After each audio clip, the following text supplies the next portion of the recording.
बिस्मिल्लाहिर्रहमानिर्रहीम। अस्सलामुअलैकुम। रिस्पेक्टेड नाजरीन, कैसे हैं आप? वीडियो मैं ज़्यादातर हफ्ते को ही लगाती हूँ। मैं हफ्ते वाले दिन शाम 4 से 6 बजे के दरमियान टॉपिक अपना लगा देती हूँ, लेकिन कल नहीं लगा सकी। छोटे मोटे सेहत के इश्यूज़ भी आ जाते हैं अंदर। तो पीछे जो मैंने लेटेस्ट वीडियो लगाई थी उस पे भी इतने अच्छे कमेंट्स देने के लिए आपका बहुत शुक्रिया। तो लेडीज़ एंड जेंटलमैन, जो मैंने इससे पहले लेटेस्ट वीडियो लगाई थी वो पेरेंट्स और बच्चों के बारे में, कि बच्चे जो हैं वो जो भी है, बच्चों को मैंने बड़ा एक सेफ कर दिया था कि भाई उनको अपनी ज़िंदगी जीने दे, कुछ इस तरह ही था ना। तो उस वीडियो के ना बड़े कमेंट्स आए हैं। आप पढ़ भी सकते हैं, कमेंट्स हर कोई पढ़ सकता है। तो कमेंट्स में कुछ पेरेंट्स ने, वालिदैन ने लिखा है, क्योंकि उन्होंने देखा है ना कि मैंने तो कह दिया कि बच्चे जो हैं भाई उनको अपनी मर्ज़ी करने दें, वो बड़ी सख्त ज़िंदगी गुजार रहे हैं, ये है वो जहाँ रहते हैं रहने दें। तो पेरेंट्स ने लिखा है कि भाई हम कहाँ जाएं। यानी उन्होंने लिखा है कि वालिदैन कहाँ जाएं। उन्होंने बिल्कुल सही लिखा। जब मैंने बच्चों को इतना ही रिलैक्स कर दिया तो उन्होंने सही लिखा कि हम कहाँ जाएं। लेकिन लेडीज़ एंड जेंटलमैन, ये बहुत बड़ा अलमिया है, बड़ी तकलीफ दे बात है कि वालिदैन कहें कि हम कहाँ जाएं। भाई ये कहने की ज़रूरत उन्हें क्यों महसूस हुई, क्यों नौबत यहाँ तक आती है कि वालिदैन कहते हैं कि हम कहाँ जाएं। मैं असल टॉपिक की तरफ बस आने वाली हूँ। इस पर मैं ऐसी थोड़ी सी, क्योंकि मैंने मेजॉरिटी कमेंट्स का जवाब ये दिया हुआ है कि मैं नेक्स्ट वीडियो में बताऊँगी। अब मैंने क्या बताना है, इसका जवाब आप दें। हर वो शख्स दे, चाहे 65 साल का है, 70 का है, 50 का है, 22 का है, हर वो शख्स इस सवाल का जवाब दे जिसके पेरेंट्स जिंदा हैं। वो इसका जवाब दे कि पेरेंट्स कहाँ जाए। मेरे तो अपने जिंदा नहीं हैं, लेकिन बाखुदा मैं आपको सच बता रही हूँ नाजरीन, मुझसे भी बड़ी कुताहियाँ हुई जिनकी अब बड़ी तकलीफ होती है। आप मुहतात रहिए और अभी से उनका बहुत ख्याल रखिए। दूसरा, आपको पता है कि वो गाड़ी में सवार तो हो ही चुके हैं, जो जानी है आगे, आप समझ रहे ना मेरी बात को। तो फिर उनका बहुत ख्याल रखिए। जो ज़िंदगी आप खुद गुजार रहे हैं उन्हें भी वैसी ज़िंदगी प्रोवाइड कीजिए। अच्छा घर, अच्छी गाड़ी, ड्राइवर, नौकर चाकर, रुपया पैसा, आसाइश भरी ज़िंदगी, अच्छे किचन, खाने पीने के सामान से भरे हुए, खुशियाँ, सब कुछ उन्हें प्रोवाइड कीजिए ताकि बाद में आपको किसी बात का मलाल ना रहे। ओके जी, अब हम आ जाते हैं अपने असल टॉपिक की तरफ। लेडीज़ एंड जेंटलमैन, मेरा आज का टॉपिक है जो आपको तकलीफ़ देते हैं, आपको हर्ट करते हैं, नुकसान पहुंचाते हैं, कोई बुरे अल्फाज कहकर चले जाते हैं, उनसे निमटने के 6 तरीके। इन सारे लोगों में आपके दोस्त भी हैं, रिश्तेदार भी हैं, मिलने जुलने वाले भी हैं, राहगीर भी हैं, आपका बॉस भी है, आपके सीनियर्स भी हैं। तो सारा दिन आप किसी ऑफिस में गए हैं, किसी शॉप में गए हैं, कहीं भी गए हैं, कहीं भी मिल जाता है बंदा जिसके रवैये से आपको तकलीफ होती है, उसमें राह चलता भी हो सकता है कोई। अब लोग कहते तो हैं कि जी माफ़ कर देना चाहिए, लेकिन लेडीज़ एंड जेंटलमैन, ये कह देना बड़ा आसान है लेकिन माफ़ करना बड़ा मुश्किल है। जब कोई हमें तकलीफ़ पहुंचाता है, हमें नींद नहीं आती, कई कई दिन हम कोई काम नहीं घर का करते, पड़े रहते हैं बेसुध। गुस्से और इंतकाम की आग इतनी अरूज पर होती है कि दिल करता है उसका मुंह तोड़ दें जाके। तो मैं तो इसके जो 6 टॉपिक हैं मैं उनकी तरफ आती हूँ। मैंने लेडीज़ एंड जेंटलमैन जो 6 टॉपिक हैं इसके, वो मैंने बड़े शॉर्ट एक एक लाइन के बनाए। मैं पहले उन सब के बारे में ही ये मिली जुली ही बात करने लगी। तो सबसे बड़ी बात यह है कि वही मैंने कहा कि लोग कहते तो हैं माफ़ करते हैं, लेकिन माफ़ करना बड़ा मुश्किल है, आसान नहीं। तो जब लोग हमें तकलीफ़ पहुंचाते हैं बड़ी तकलीफ़ दह सिचुएशन होती है हमारे लिए। तो मैं तो ये कहती हूँ कि भाई आपकी ज़िंदगी में जिन लोगों की अहमियत थोड़े लोगों से बना कर रखिए। इतना सारा हजूम अपने इर्द गिर्द इकट्ठा करना ही क्यों? थोड़े लोगों से बना कर रखिए और उन लोगों से बना कर रखिए जिनकी आपकी ज़िंदगी में कोई अहमियत है, या आप समझते हैं अगले 5 साल अल्लाह जितनी ज़िंदगी देता है उसमें आगे उनके बगैर क्या गुजारा हो सकता है। अगर हो सकता है ना तो छोड़ दीजिए, बजाय इसके कि आप डेली परेशान। और आपको ये बात माइंड में रखना चाहिए कि एक शख्स के इर्द गिर्द वाले जितना उसे टॉर्चर करते हैं, जितना तकलीफ़ देते हैं या बुरा रवैया अख्तियार करते हैं, वो शख्स बहुत जल्दी बूढ़ा हो जाता है, और बूढ़ा हो जाता है जल्दी में ख़त्म हो जाता है। लिहाजा कम लोगों से बना कर रखिए, अपने इर्द गिर्द कम दोस्त बनाइए या जो भी है। और वैसे भी रिस्पेक्टेड नाजरीन, एक दफ़ा जब आग में हमारा हाथ जल जाता है, हम दोबारा कोई आग में डालते हैं? नहीं डालते ना। तो इसीलिए एक दफ़ा किसी से तकलीफ़ पहुंचती है, छोड़ दीजिए उसको। हर मूवी, हर स्टोरी अब मैं दूसरी तरफ आ जाने लगी हूँ। हर कहानी, हर हीरो, वो चाहे किसी फिल्म का हो या ज़िंदगी के हीरो, ये जो तारीख उठाएं, अपने मुल्क के ही नहीं दूसरे मुल्कों की तारीख भी उठाएं। जितने हीरो या मेहनत स्ट्रगल करने वाले लोग हैं, कई दफ़ा गिरे और कई दफ़ा उठे। उस गिरने से ये फ़ायदा हुआ कि उन्हें अक्ल आ गई, यानी मज़ीद बेहतर हो गए। गिरे तो उठना आया ना, गिरेंगे तो उठना आएगा। और वैसे भी जब कोई बुरा रवैया अख्तियार करता है रिस्पेक्टेड नाज़रीन, उसकी असलियत सामने आ जाती है। अच्छा है जल्दी पता चल गया, कोई बड़ा नुकसान ना कर देता।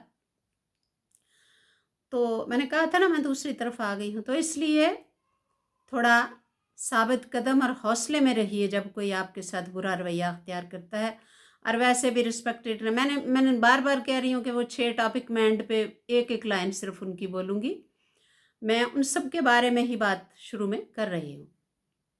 वो मैंने कहा थोड़ा वीडियो बनाने का ना थोड़ा सा स्टाइल फ़र्क भी करना चाहिए।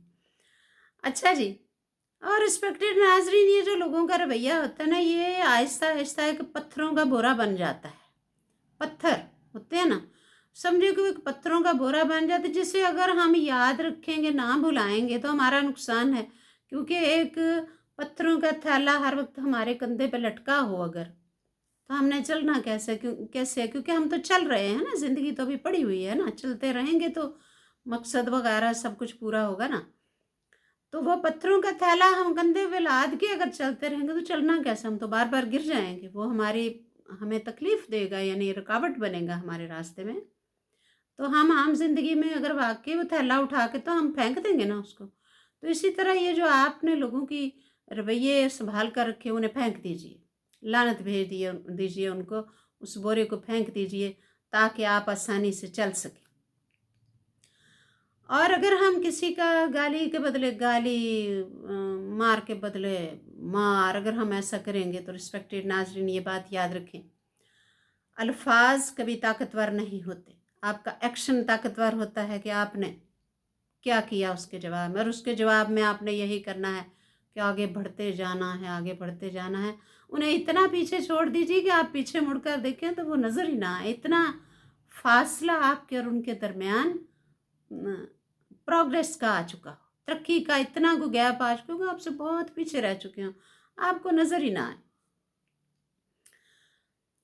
और दूसरी बात यह है रिस्पेक्टेड नाजरीन कि अगर हम किसी के रवैये को याद रखेंगे हम अटक जाएंगे। मैं अपना पर्सनल आपको बता रही हूँ, हर बंदे की ज़िंदगी में तंग करने वाले होते हैं। तो बाखुदा मुझे तो जब भी किसी के रवैये से कोई प्रॉब्लम हुई, मेरे पास टाइम ही नहीं होता। मैं बेशक रिटायर भी हो गई हूँ, मेरी ज़िंदगी का एक ना एक बड़ा मकसद मेरे साथ चल रहा होता है। और कोई बात करे भी तो मैं थोड़ा-सा महसूस करती हूँ, फिर मैं कहती हूँ कि ओहो! मेरा तो ये काम डिले हो जाएगा, लानत भेज दो भाई, दफ़ा करो, अपने काम की तरफ ध्यान रखो। और रिस्पेक्टेड नाज़रीन, एक आपको बड़ी बेहतरीन मिसाल देने लगी हूँ। बीज होता है ना, जिसको हम बोते हैं या ज़मीन में दबाते हैं पौधा बनने के लिए, वो पहले टूटता है बीज। कभी उसी तरह ही उसकी असली हालत में से पौधा थोड़ा ही निकलता है, टूटता है, ख़त्म हो जाता है, बीज की हालत बिगड़ जाती है, फिर अंदर से नया पौधा निकलता है। इसलिए घबराना बिल्कुल नहीं, परेशान नहीं होना। एक जंगजू की तरह बन जाइए, जो अपनी तलवार की तरफ ध्यान रखता है, ऐसे ही नहीं इधर उधर घुमाता फिरता, एक निशाने के ऊपर मारता है तलवार रख के और सबको हैरान कर देता है। तो इस तरह कीजिए। कोई भी तकलीफ, कोई भी दुख, किसी का रवैया बुरा लगा है आपको, उसको बतौर ईंधन इस्तेमाल कर लीजिए और शेर बन जाइए। शेर कभी बताता नहीं है कि मैं आ रहा हूँ, उसके वकार ही इतना होता है कि सारे जंगल को पता चल जाता है कि शेर आ रहा है। फिर एक और मिसाल है समुंदर की। समुंदर में खुश्की, तरी, रवानी, तूफान आता रहता है आता, लेकिन समुंदर कभी आपने पीछे को जाता हुआ देखा? वो आगे बढ़ता रहता है, क्योंकि वो समुंदर है बहुत बड़ा। वो आगे बढ़ता रहता है, वो कभी पीछे नहीं मुड़कर देखता या पीछे को नहीं बहता कि मैं पीछे को चला जाऊं। फिर एक और बड़ी बेहतरीन मिसाल है जी डायमंड की। डायमंड कभी आपने गौर किया, वो देखने में कोई इतनी अट्रैक्शन नहीं होती उसमें जितनी आम जेवरात की बल्कि बड़ी होती है। वो एक बड़ी सिंपल सी चीज़ होती है, लेकिन उसकी कदर कितनी होती है, क्योंकि वो हमें पता है कि ये डायमंड है। तो वैसे डायमंड की असली हालत आपको भी पता होगा, बिल्कुल एक कोयले का टुकड़े जैसा होता है। उसको फिर शदीद किस्म की हीट दी जाती है, अखीर किस्म की हीट में से गुजारा जाता है तो वो डायमंड बन जाता है। तो लिहाजा जितने ज़्यादा मसाइल परेशानियाँ आती हैं, उसमें से हंसते हुए गुजर जाइए और डायमंड हीरा बन जाए। तो रिस्पेक्टेड नाजरीन, एक और छोटी सी मिसाल दे रही मैं। वो जो टॉपिक है ना 6, वो मैं बोलने लगी हूँ, बहुत शॉर्ट उनको मैं बोलूँगी। ये जो मैं बातें की, ये मैंने उन सारे टॉपिक के अंदर ले आई हूँ मैं। रिस्पेक्टेड नाज़रीन, का आखिरी मिसाल मैं दे रही हूँ। एक कमरा बड़े हजूम का भरा हुआ है, लोग बड़ा शोर कर रहे हैं, बोल रहे हैं, चुगलियाँ कर रहे हैं, गॉसिप और गालियाँ दे रहे हैं किसी को, यानी एक तूफान है। आपको पता है गैदरिंग में लोग इकट्ठे हुए हों, वो मैरिज हाल हो या अल्लाह माफ़ी दे कोई किसी के घर अफसोस करने, कुछ भी हो, लोगों को एक ही काम होता है, सब लगे होते हैं बस। उसमें एक ऑब्जर्वर होता है, आप नोट करें ज़रूर, एक बंदा ऐसा होगा जो खामोशी से सबको सिर्फ देख रहा होगा, और वैल्यू उसी की होती है जो खामोशी से देख रहा होता है। आगे बढ़ते रहिए और खामोशी से देखते रहिए दुनिया है क्या, कितने कितने रंग बदलती है और क्या करती है आपके साथ, लेकिन आप आगे बढ़ते रहिए। पल्ले नहीं बांध लेना कि हाय मेरे साथ ही ऐसा क्यों, मेरे साथ ही ऐसा क्यों, ऐसे नहीं करना। वही ना, वो पत्थरों के थैले की तरह फेंक दीजिए। अच्छा जी, अब मैं आगे टॉपिक्स की तरफ, ये ओनली 1.5-2 मिनट के टॉपिक है, मैंने इनको शार्ट रखा है एक एक लाइन में, क्योंकि मैं सारे टॉपिक्स को कर चुकी हूँ, बात कर चुकी हूँ उनके बारे में। तो पहला है जी, कोई भी मसला परेशानी हो, किसी ने बड़ी तकलीफ पहुँचाई, भरी महफिल में आपको पता नहीं क्या कुछ कह के चला गया, उसके रवैये से बड़ी तकलीफ हुई, खामोश रहिए, क्योंकि वो आपके लेवल का ही नहीं है, वो इस काबिल नहीं है कि आप उसके साथ बात करें या जो आप इग्नोर। दूसरे नंबर पे है जी, कोई जब आपको तकलीफ पहुंचाए, हर्ट करे आपको, तो ये बाज़ होता है हम कहते हैं मेरी ही शायद गलती है। ये नहीं करना, आपकी गलती नहीं है, गलती उसी की है। आप जो जो ये कहेंगे ना कि शायद मेरी ही गलती है, वो पलट कर दोबारा आ जाएगा आपको परेशान करने के लिए। ये तो सोचना ही नहीं, क्योंकि गलती उसी की है, आपकी नहीं। नंबर 3 पे आ गया जी, अपनी बाउंड्रीज बनाइए, हदूद बनाइए, ना कहिए अगले को, फासला रखिए दरमियान में, ताकि वो जाए। नंबर 4 पे आ गया है जी, मुआफ़ कर दें। मुआफ़ कर देना बड़ी बात है, मुआफ़ कर दीजिए, लेकिन भुलाइए मत। मुआफ़ करके खुद दोबारा वो गलती मत कीजिए। नंबर 5 पे आ गया है जी, अपने मकासद की तरफ ध्यान दीजिए और मेहनत करते रहिए, और वही जो मैंने पहले कहा, बहुत आगे निकल जाइए। पीछे मुड़कर देखें भी तो आपको वो नज़र ही ना आए जिन्होंने आपको हर्ट किया था, आप इतने आगे तरक्की करके जा चुके हैं। नंबर 6 पे आ गया बड़ा शानदार बात जी, ये सारी बातें एक तरफ और ये आखिरी बात एक तरफ, कि ज़िंदगी आपकी है, इसका कंट्रोल आपके हाथ में है। आप अपनी खुशी, अपना सुकून, अपनी इज्जत, अपनी सेहत, अपने वकार की खुद हिफाजत कीजिए, ये आपके हाथ में है, दूसरों के हाथ में थोड़ा है। ज़िंदगी तो आपकी है, अगर इस टॉपिक की तरफ जाएं तो फिर तो टेंशन ही कोई नहीं है। सब जब आपका है तो आपने इसकी हिफाजत करनी है। किसी की क्या ज़रूरत है कि वो कोई भी आपको परेशान करे, हर्ट करे या तंग करे, क्योंकि सारा कंट्रोल तो आपके हाथ में है। लिहाजा कभी भी परेशान नहीं होना और अपने आप को ये नहीं महसूस करना कि भाई बस मैं तो गया। नहीं, आप गए नहीं हैं। आप बल्कि बड़े बावकार हैं। आप तो बल्कि आगे जा रहे हैं। Thank you ji.